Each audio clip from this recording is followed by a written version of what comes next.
তুমি আমার প্রতীক্ষার এক নীরব সন্ধ্যা, যেখানে আকাশ ধূসর হয়ে আসে আর বাতাসে জমে ওঠে অচেনা কুয়াশা। দিনভর ক্লান্তির শেষে আমি খুঁজে ফিরি শুধু তোমার ছায়া।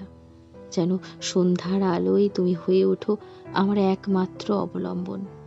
তুমি না এলে এই সন্ধ্যা হয়ে যায় অসম্পূর্ণ। যেন প্রদীপ আছে কিন্তু শিখা নেই, গান আছে কিন্তু সুর নেই। তুমি আমার নীরবতার অন্তরালে জমে থাকা অশ্রু।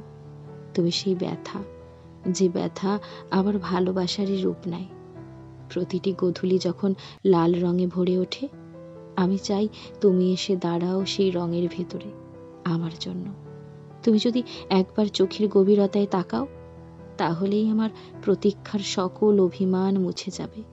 তুমি আমার প্রতীক্ষার এক নীরব সন্ধ্যা, যেখানে ভালোবাসা কথা বলে না, শুধু নিঃশ্বাস হয়ে বেঁচে থাকে।